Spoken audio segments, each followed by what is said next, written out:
যে বিএনপির একটি দফার মধ্যে যে ফ্যামিলি কার্ড দিয়েছে, মূলত এই ফ্যামিলি কার্ডটা নারীদের উদ্দেশ্যে। হ্যাঁ, নারীদের দেওয়ার পর যখন একটা নারী একটা ফ্যামিলি কার্ড পাবে, তো নারীরা সংসার যেহেতু চালায়, তাদের হাতে ফ্যামিলি কার্ড দেওয়া মানে ধরেন তাদের আর্থিক কিছু, যেরকম 2,000 টাকা করে দেওয়ার কথা বলছে বা 2,000 টাকা সম পরিমাণ খাদ্যদ্রব্য দিবে বলছে।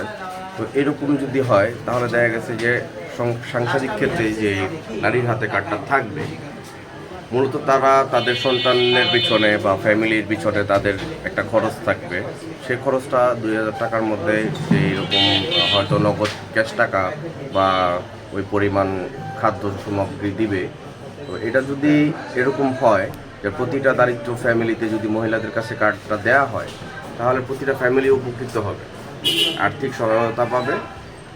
তো বিএনপি যে উদ্যোগটা নিয়েছে ফ্যামিলি কার্ড দেওয়ার, আমি মনে করি এটা খুবই ভালো একটা উদ্যোগ।